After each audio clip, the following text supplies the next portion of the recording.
Don't sit on that ground. You have leather skin. He's going through. That's something leather.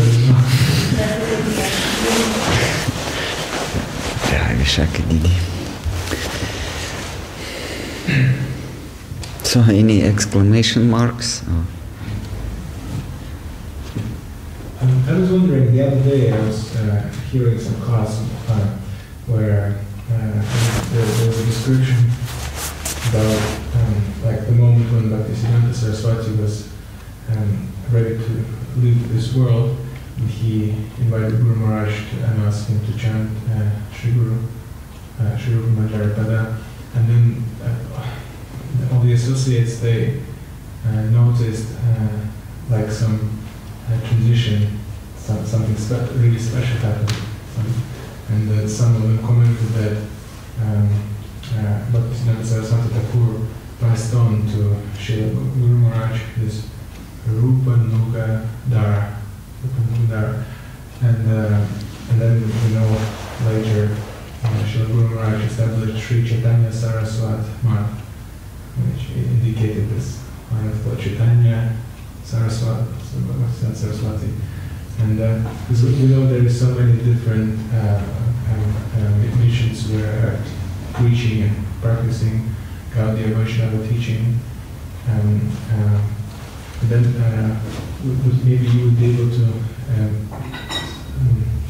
somehow clearly explain what is this Rupa Nugadara and what is the difference between the Vaishnava teachings, because externally it can appear very similar, very like there's a much differences, but maybe it's possible if you could. I would prefer to speak on what was the significance and speciality of what Guru Maharaj was giving to the world. It's very broad subject. It's like it's a subject of PhD degree treatise, actually. First I want to say that I don't know how they noticed. I mean, what was the lakshana, the symptoms that that transition of dhara? What were the symptoms? Like Holy Spirit or whatever, I don't know. Okay, and that word dhara is mentioned by Mahaprabhu when he gives his instructions to Sanatana Goswami, and he gives that story. He says that imagine in some land there's a person who lives his vagabond life. He is poor and he lives with no shelter, etc. And then someone approaches him and says that you have very rich parents, very rich father who recently passed away, and he had a treasure for you hidden in certain place, but you have to approach. If you approach it from the south, then the snake will bite you. If you approach from north, then the fire, something that. So if you approach from the east side, then you'll get your treasure, and that treasure is called dhara. So Mahaprabhu says that the Jiva soul has this dhara, which was given to Jiva soul by the Supreme Lord, and the Guru is one who tells you where is dhara and how to approach it. So So obviously, Srila Siddhanta Saraswati, in this story, he plays the role of the person who delivers good news. You have that dhara, and you able to get it. But if you go to the if you approach it from the north, south, west, so then you fail. So you have to approach from the east. So he sends Srila Sridhar Maharaj to London from the east. So I vision in this way, but it's all speculatory, of course.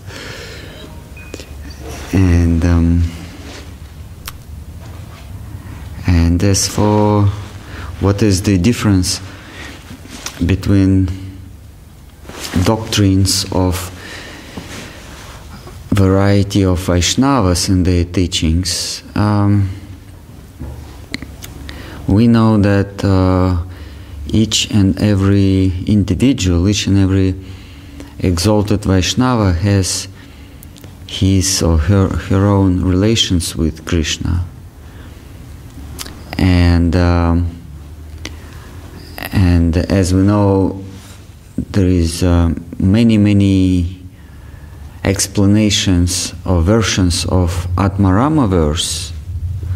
Mahaprabhu points out 61, but actually he mentions that there are many.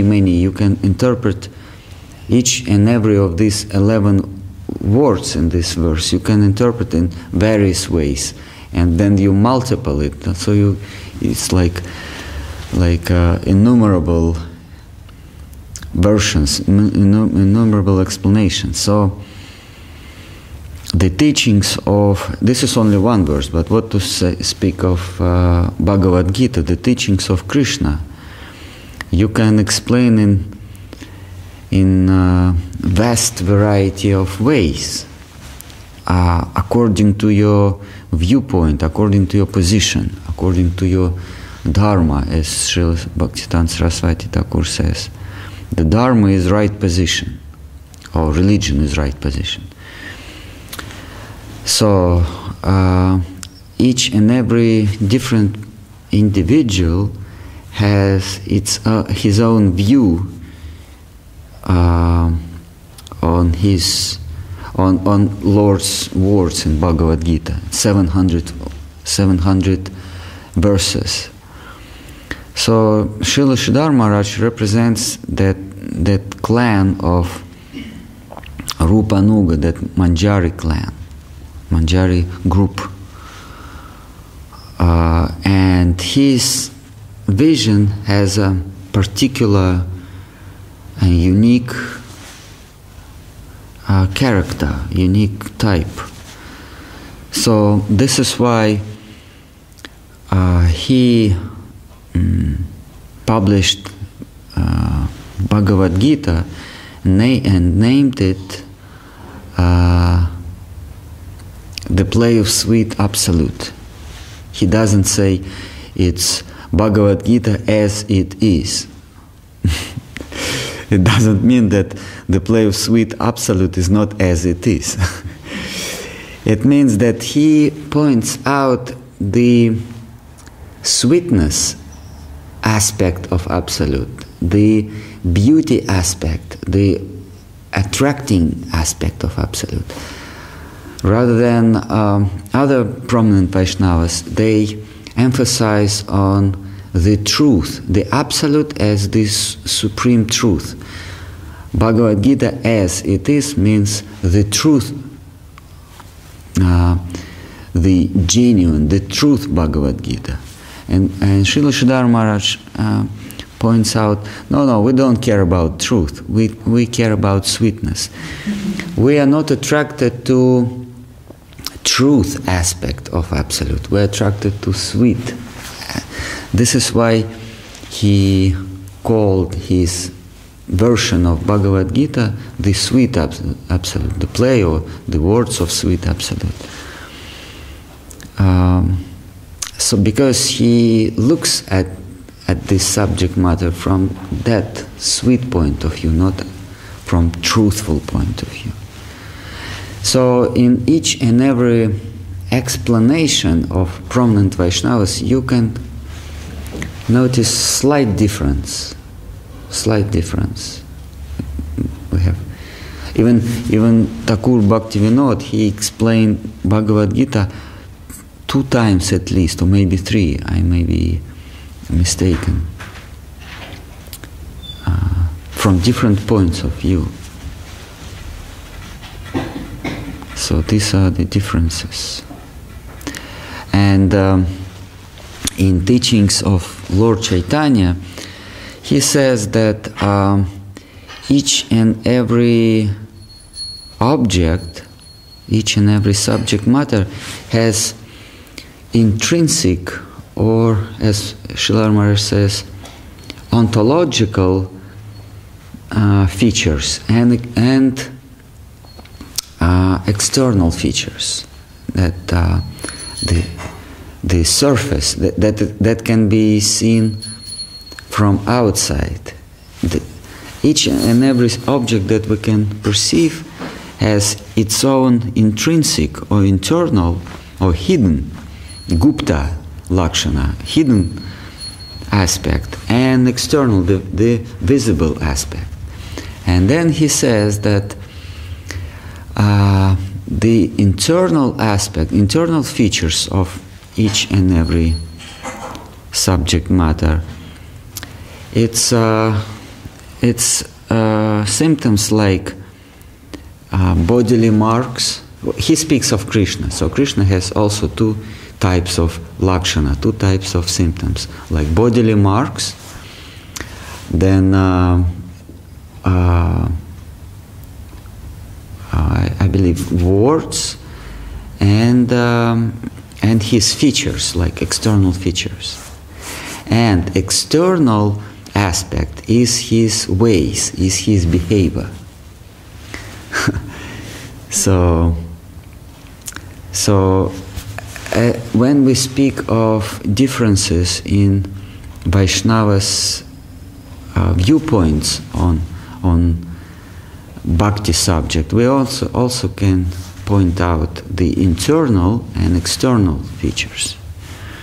So external, their activity, it's their activities, and internal, their bodily manifestations.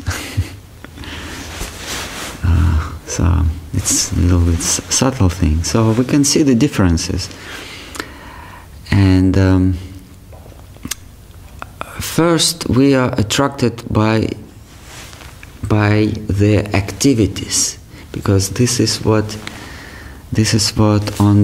we can see on the surface. So we're attracted to how many temples they build up, how many followers they created, how many books, how many lectures, how many whatever. So we first attracted to that, and then we attracted to their bodily appearance. We may be attracted to, in some cases, to Aishwarya, to what's this word in English? Aishwarya, opulence. But we may be attracted to the simplicity. So we may be attracted to the opulence, the golden altars and this and that, or we may be attracted to very simple stick or simple veranda with no air condition, It's up to individuals' inclinations, up to individuals' inner dharma. So they are, when you ask what are the differences, there are behavior differences or numerical differences. How many books, how many temples, how many this, how many that, and then qualitative differences. The personal charmness. So by having these two criteria, you can judge different doctrines, different teachings, different colors, or they say different hues of different prominent Acharyas and Vaishnavas.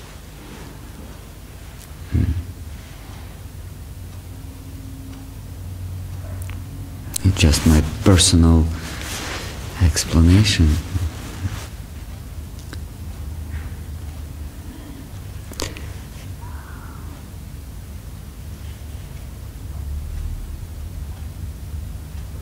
Also,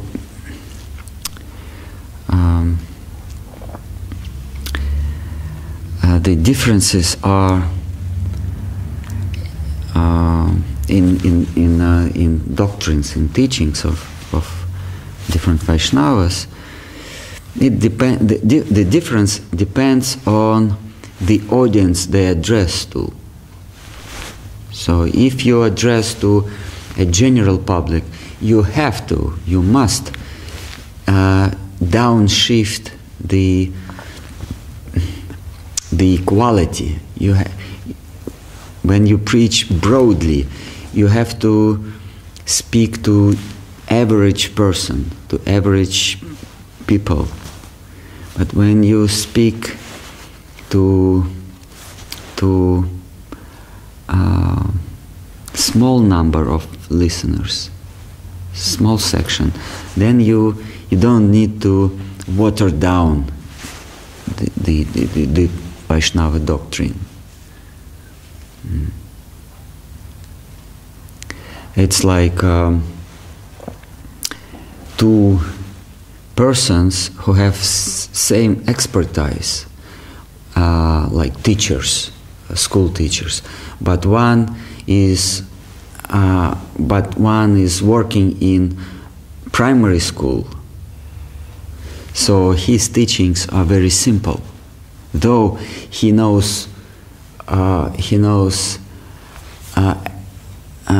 has knowledge as good as the one who works in university, who teaches his students in university. But he has to, when he is in primary school, he has to simplify the subject matter. So he does not speak of his expertise in general, but he has to simplify his teachings.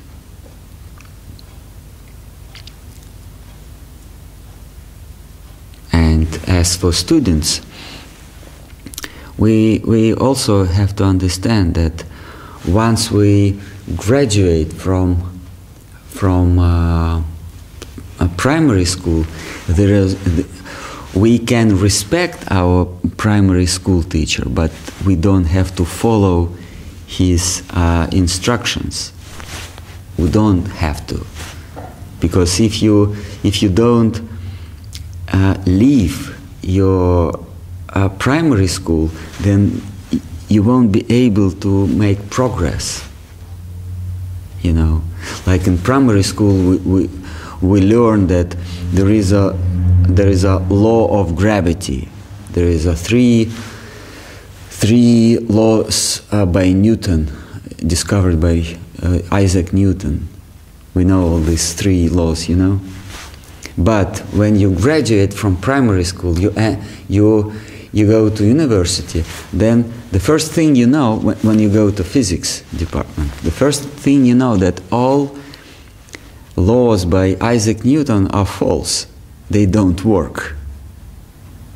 So you have two options to say, no, I learned from my primary school that these laws are universal. So I'm sorry, I disagree with you. So then you're ousted from the class, because you have to go further. You have to reject your previous knowledge, your previous prejudices.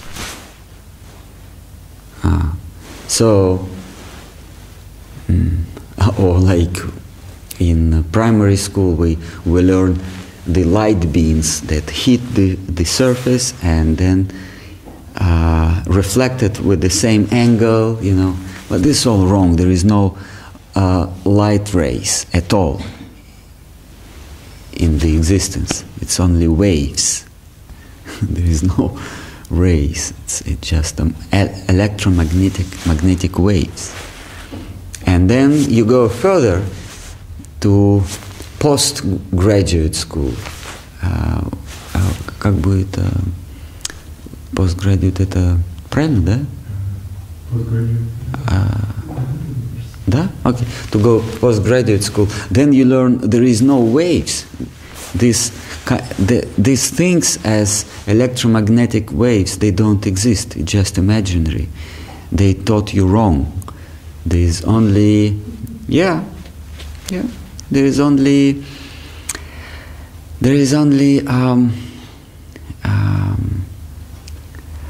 so it's fourth stage. Okay, energy. Okay, energy. There is nothing but energy. So first we learn that there is a mass, which is something universal. That telephone has mass. It doesn't change, and it has length and depth and the size. And speed of this may be different. It may vary. It's variable. But when you learn further, you understand that the speed is universal. And mass and sizes, it's all relative. And the speed is absolute. So you change all your paradigm when you learn further. So in Vaishnava cult, it's similar. We learn something which seems to be absolute, like immovable. Then we understand there is something that higher than this. So you have to reject. So Srila Sridhar Maharaj says, when you swim, you have to take and reject. Take and reject. If you don't reject what you get, you won't be able to swim further, to advance. So we are as sadhakas, or advancing on our way, devotees that advance in the process of advancing. At certain stages we meet different guides,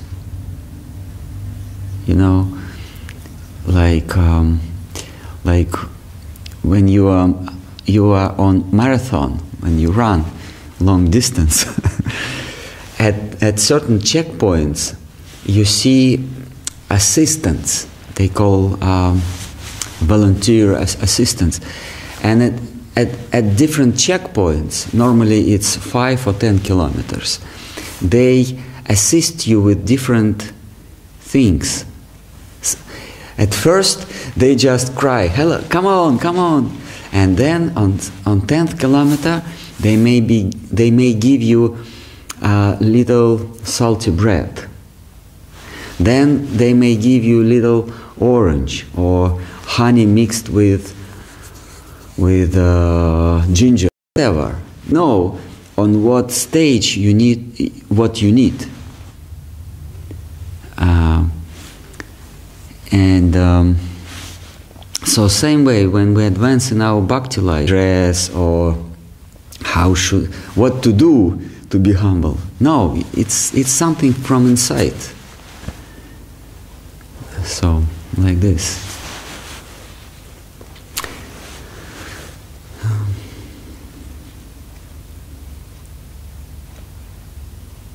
Plus, I think what you meant, what is the difference between ISKCON and Sri Chaitanya Saraswati Math? That is generally. Okay. Because there's so many different organizations who appear very similarly and the practice looks very similar. But I asked specifically about what the what was the uniqueness of that aspect of teaching which Guru Maharaj understand completely and took from Bhaktisiddhanta Saraswati Thakur. If you ask how these transactions, not how, but I don't. Huh? What? What? That Rupanuga line, that particular attitude, the particular section of servitors.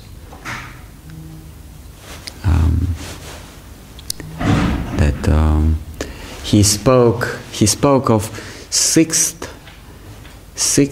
rasa. No one spoke. And beside that mystical aspect of transaction, I'm not fond of mystical things. I don't understand what is this, but Srila Sridhar Maharaj, he wrote the poem explaining the transaction from Mahaprabhu, actually from Madhavendra Puri, through Mahaprabhu to other key persons in this line. And when Saraswati Thakur read that poem, he said, now I know that at least one person in this planet is there who can carry on the inheritance of that line. He said, after reading this verse composed by Srila Sridhar Maharaj, and also the fact that some articles by Saraswati Thakur actually were written by Srila Sridhar Maharaj, and Saraswati Thakur just read it and put his signature. So that means their way of thinking, the line of their viewpoints are identical. Because when someone puts his signature under your article, that means his vision is identical to yours. So by this I understand there was transaction, but not by some mystical. If you speak of mystical aspect of this transaction, it's better to refer this question to those who were present there, because maybe they saw some divine light, whatever, I don't know.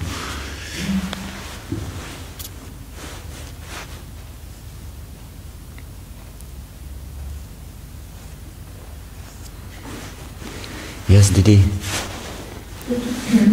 What means the word mystical, actually? So many things, yeah. So many things are sort of mystical in our lives already. I mean, we cannot really explain it here.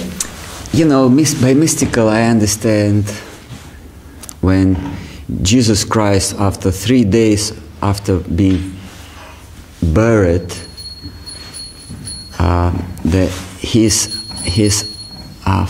disciples, they saw some divine light, and Jesus Christ went up to divine abode. This is what that's what I mean by mystical. Or Jesus Christ with 5 fish, he fed the crowd. Aren't that miracles?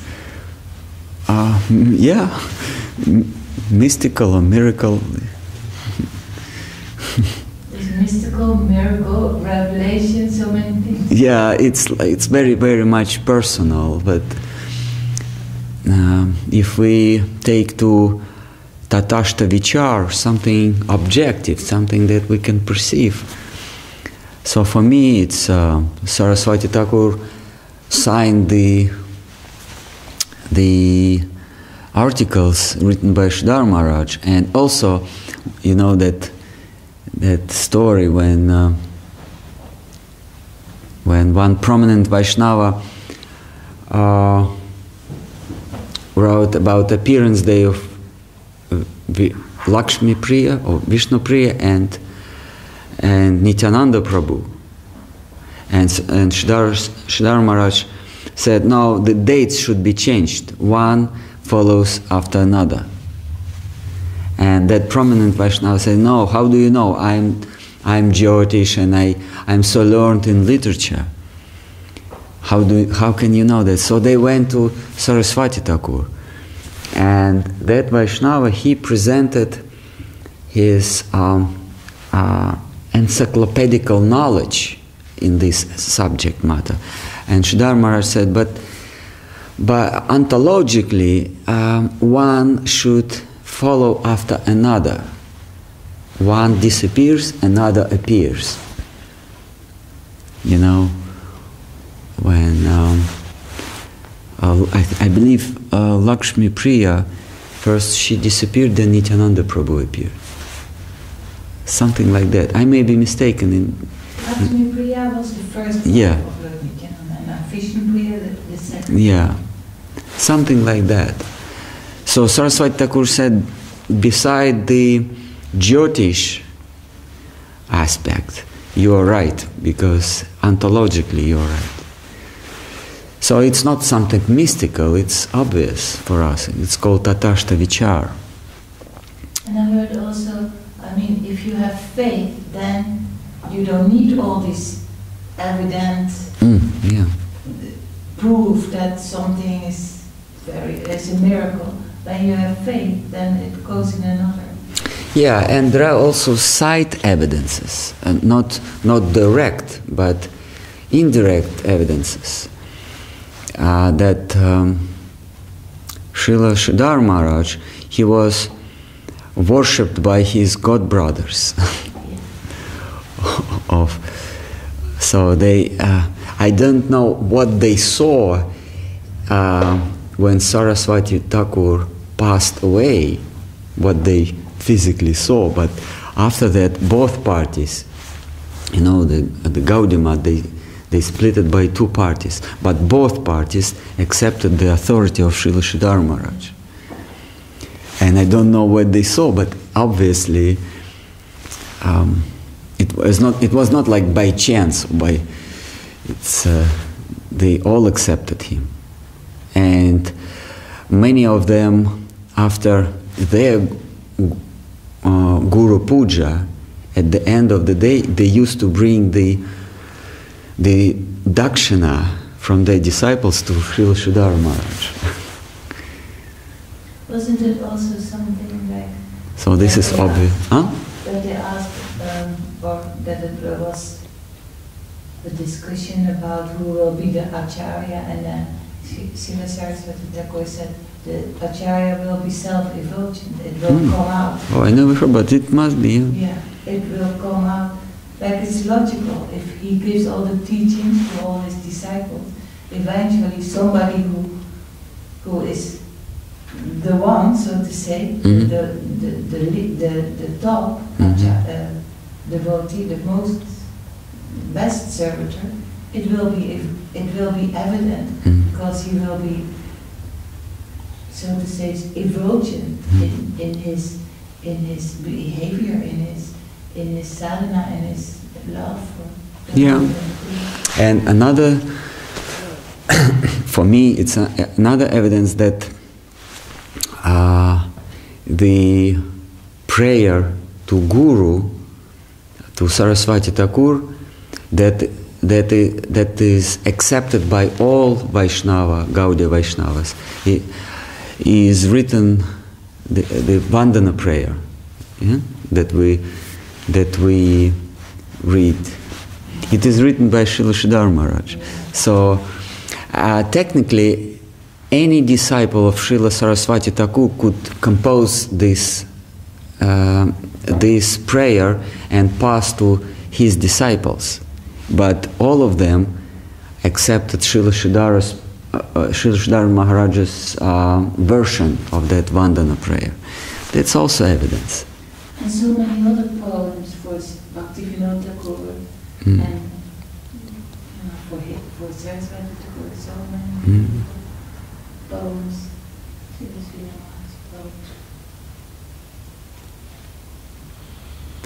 So any other doubts? Maybe someone wants to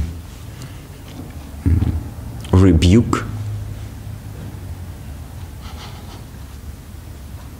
Vishaka, you say something? No, yes, please. you know many things, please. No, what happens is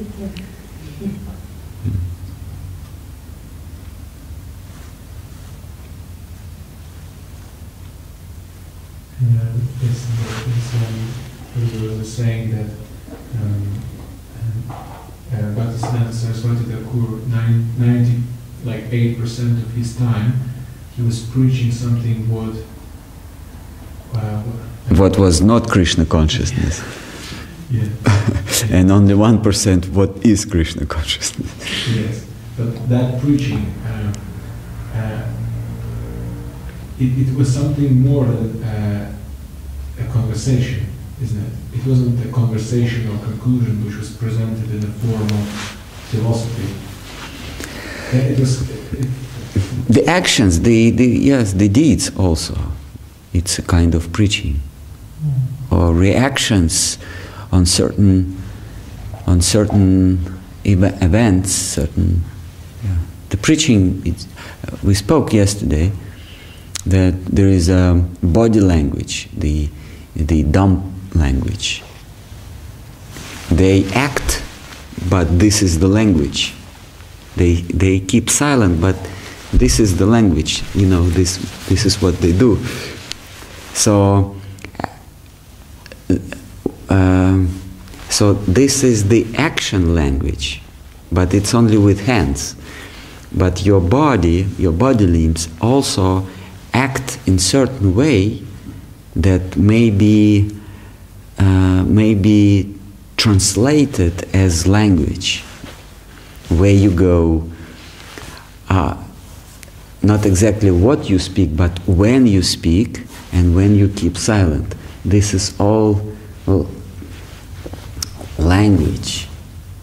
Sometimes the silence is more eloquative than words.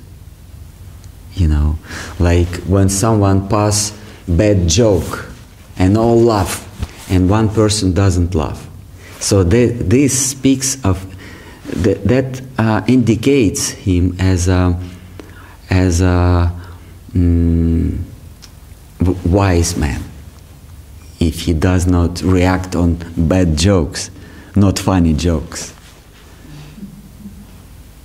So these are different symptoms of a personality. Not only what he speaks, but how he reacts on certain things.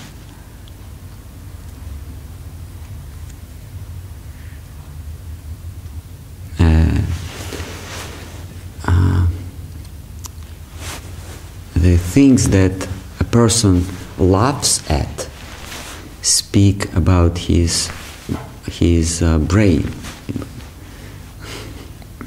about his intelligence. What he laughs at and what he silent about, he's silent about, just speaks more.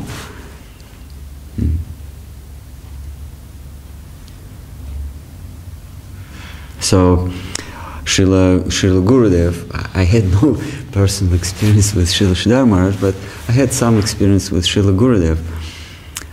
When someone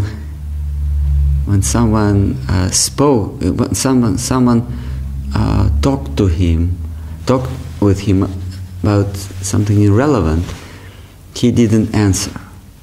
He just turned to his TV set and started it.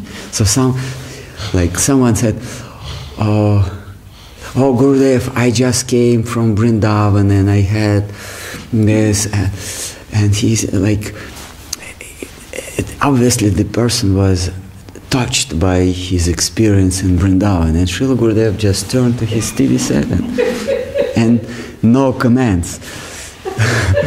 That means particularly that person, his experiences about Vrindavan is nothing.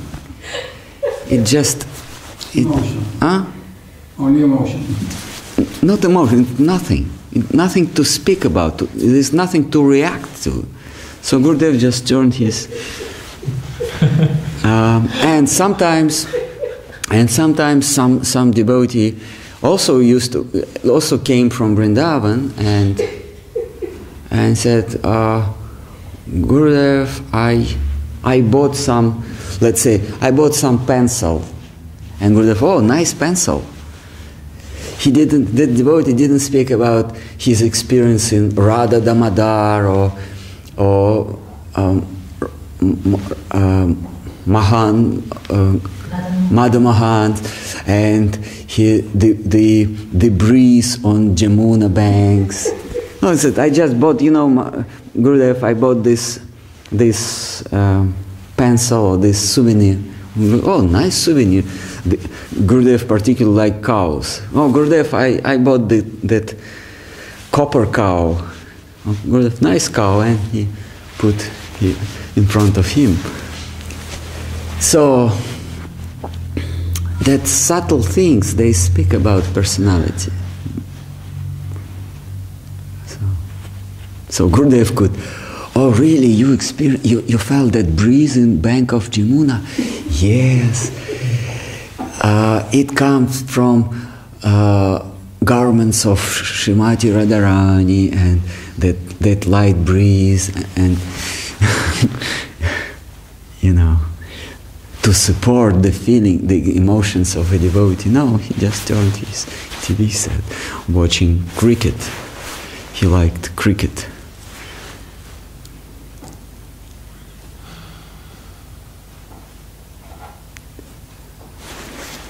So any other? Anyone wants to question his life style or the doctrine of Vaishnava? Anyone wants to question it?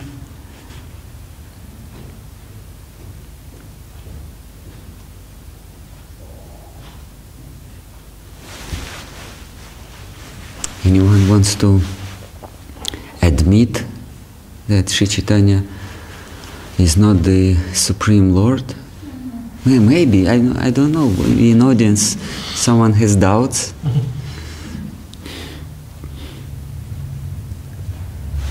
Yes? Okay. Supreme Lord.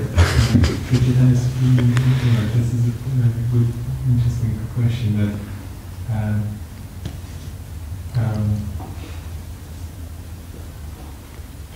because Mahaprabhu he came and he distributed the this charity for those who were lucky enough to be around, but in different parts of his life he was in a different mood. Mm-hmm. So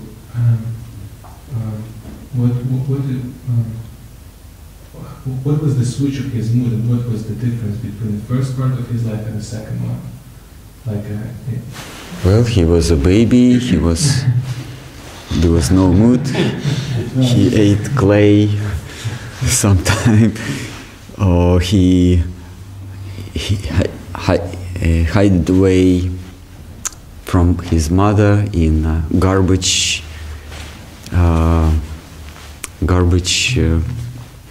place, the pile of garbage. So what was his mood? The pot, yeah, where they threw broken pots. No, the pots who were used for cooking, and they had to be washed, so they were Okay. dirty. Okay. It's different. Mahaprabhu is questionable personality actually.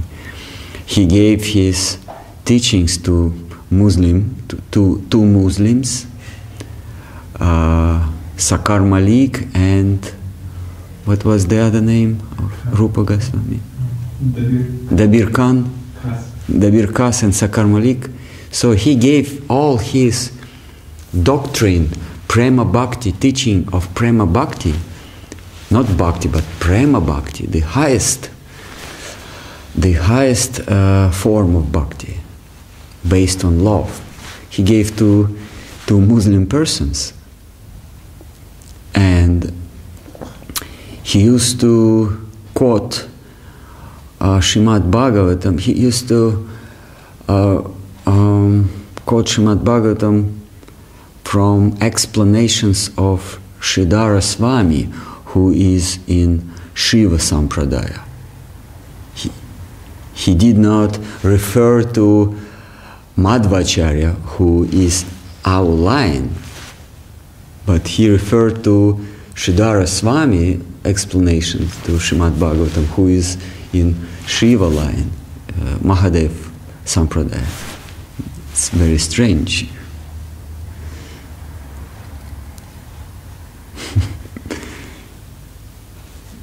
Like Mahaprabhu, he was not really, was he reading from, it was mere about his mood, right? Than that he was reading so much from scriptures. He was a scholar. At the age of 16, he had his own. After he actually he rejected that way of sadhana to study scriptures. This was the attack by traditional sannyasis on him. They said, you must study scriptures, otherwise how can you understand Brahman, the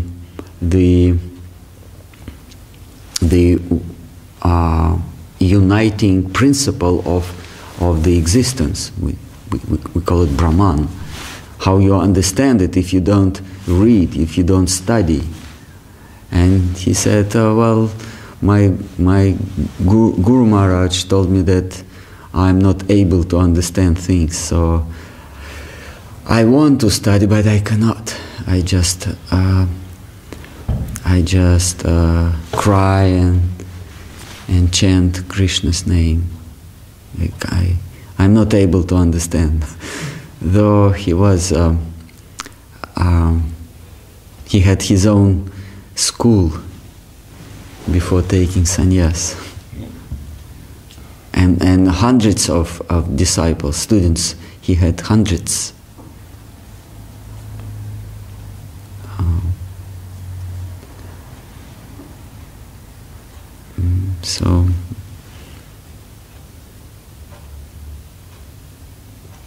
So it's a funny thing that he referred to Sridhara Swami, not Madhvacharya.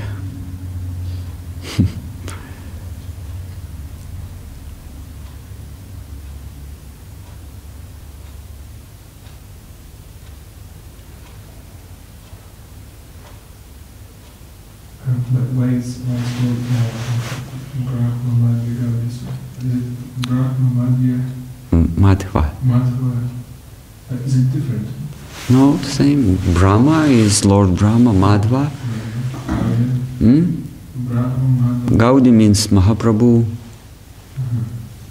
But if he was from Gaudadesh. If he was taking the commentaries of Sridhara Swami, why it's referred to Madhva? It's not referred. It's different. It's Shiva Sampradaya. It's not Madhva Sampradaya. Not Brahma. Now there is four Sampradayas: Brahma, Shri, 4 sons, 4 Kumaras, and Mahadev, Shiva. So our Sampradaya starts from Brahma. He is the originator of Vedas. But Mahaprabhu was following the... And Mahaprabhu referred to Shiva. Yes, but in the name it's Shri Brahma Madhva. Yeah. Not Shri Brahma Shiva. Because Shiva is different Sampradaya from Brahma. But the commentaries on Bhagavatam, he was referring to Sridhar Swami, which was in Yes. Shiva Sampradaya. Funny. So why it's... I don't know. Because he found it more profound, more deep, I think. What do you think, Vishaka? Why Mahaprabhu referred to Shiva Sampradaya explaining Bhagavatam? Well, because wherever we find truth, then we embrace it, right? We reject morality. Mahaprabhu, he accepted initiation within the line of Madhvacharya. Ishvara, Puri, Madhavanjapur, they're in that line. So formally in that line. But where we find the truth, we embrace it, we accept it. Like in our Guru Parampara, we have our disciplic lineage, but then there are also those who are considered in the line of Shiksha. They, like Baladev Vijayabhushan, he accepted Diksha in another line, but when he came to Mahaprabhu's line, then he accepted this as something higher, and took shelter from Vishwanath Chakravarti Thakur. So he's considered to be a part of our Shiksha Guru Parampara, although formally he accepted somewhere else. So this type of broad perspective is always taken. And also the guru of Srila Saraswati Thakur, Babaji Maharaj, Gaur Kishore Das Babaji Maharaj, he took Diksha initiation from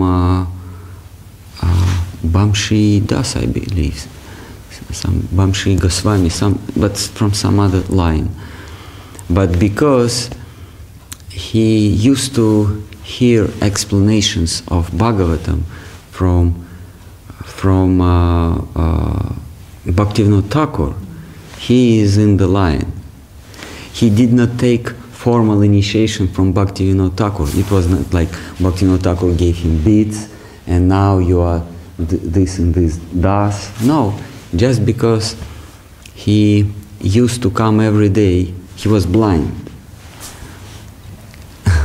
He used to come every day to Godruma and listen how Bhaktivinoda Thakur explained Srimad Bhagavatam. And Srila Maharaj explains the fact that he listened Srimad Bhagavatam from Thakur Bhaktivinoda means that he is his disciple. Just by this fact, he claims, I am your disciple. So technically, Mahaprabhu took explanations from Shiva Sampradaya. Not technically, really.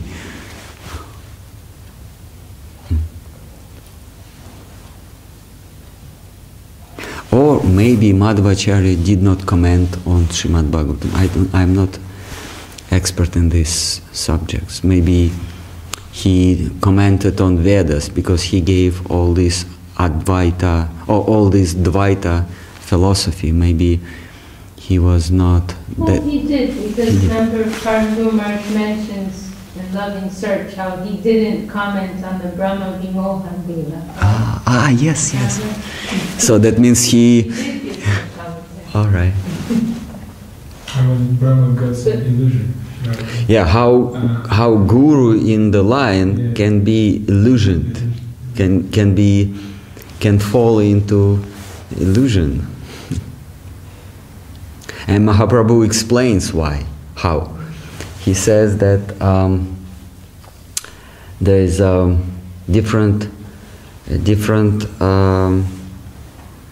avatars, and one of them is Shakti-avesha avatar. So he gets a certain Shakti, certain power from Supreme Lord. He represents certain aspect. And in this particular aspect, he fully represents the Lord. And in other aspects, he may not. He may do some mistakes. So this is why we read the stories how two Vishnu avatars fight each other. A full representation and a partial. Yeah, there is Amshi, Sarvamshi, and there is Anga, like something. So Brahma, he represents the creativity of the Supreme Lord, the power to create things. And other parts, other aspects of the Supreme Personality, he may not represent. So he is expert in creating living beings, and he is a leader of living creatures, and he is expert in praying to the Lord in time of disturbance, when he is not able, when he can keep the balance between black and white, between good and evil, then it's okay. But sometimes he cannot. So he goes to the bank of milk ocean and prays the Lord to come down and harmonize the situation. But other things, it's not his function. He may be mistaken. So, though he is the guru of our line, but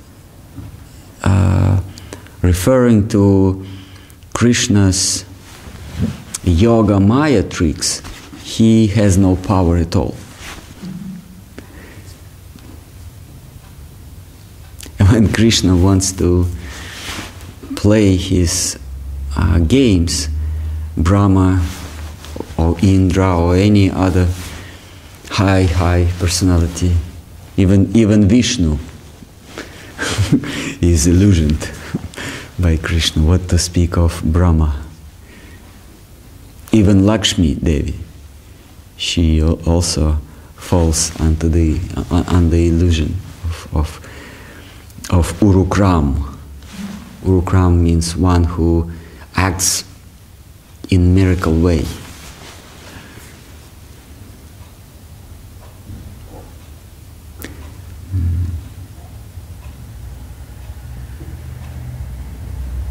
Even Lord Shiva also. Shiva is actually Vishnu himself. It's representation of Sadashiva, the representation of Vishnu in this reality. So he technically he is Vishnu himself. Still he can be illusioned. He becomes a victim of Mohan, Madan Mohan, one who cheats even God of love, the Kamadev. Okay, any other? No. Anyone wants to admit that he is exhausted in this life?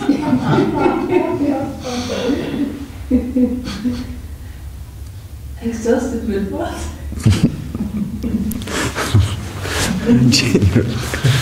Or hungry.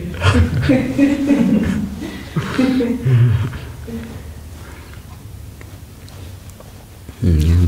Couldn't stop there. Nirgranta.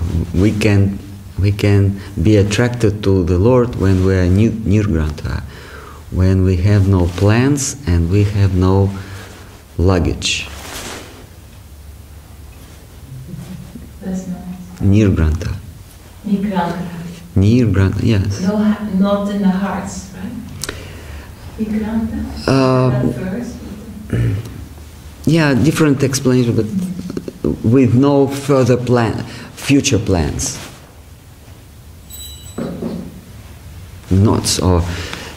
Granta means you have something in your mind or in your something heavy, like plans. I want to do, and you make plans. Granta.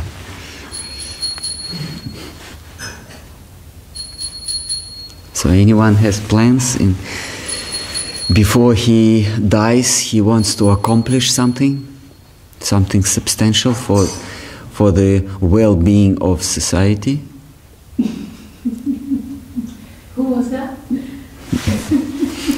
Oh, anyhow. Yeah. Waste of time.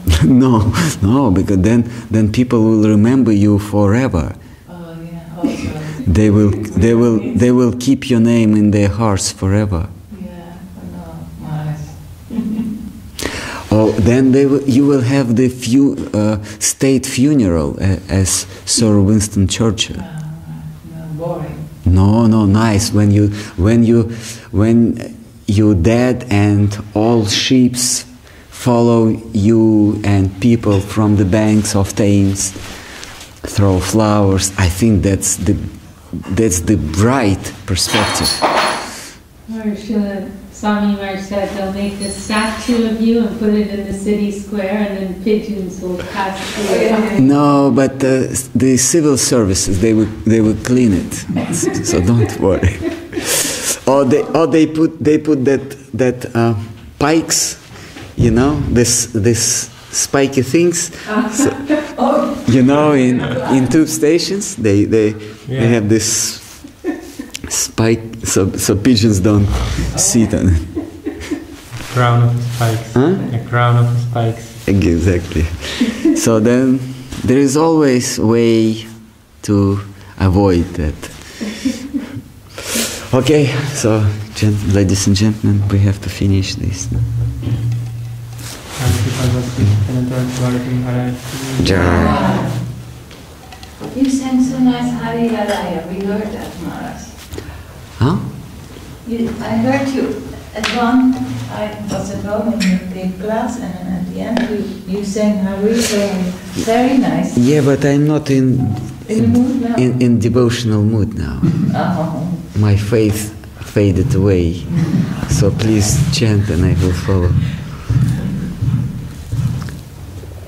I don't have right bhava.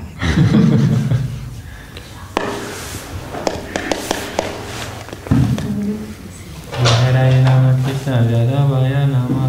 Hare Rama Krishna Radhavaya Namaha.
Haribo, Haribo, Haribo, Nitai Gora, Haribo. Jai Shri Giriraj Maharaj ki Jai, Jai Shriman Mahaprabhu Hatton Road ki Jai, Shri Acharya Board ki Jai, Jai Vishnupada Paramahamsa Prajak Acharya Ashtarashat Shri Srimad Bhakti Sundar Govinda Deva Goswami Maharaj ki Jai, Jai Vishnupada Paramahamsa Srila Bhakti Rakshakshadar Deva Goswami Maharaj ki Jai, Shri Rupanuga Guru Varga ki Jai, Shri Bhakta Vrinda ki Jai, Shri Chaitanya Saraswati Mat ki Jai, Nitai Gaura Premanande Hari Hari Bo.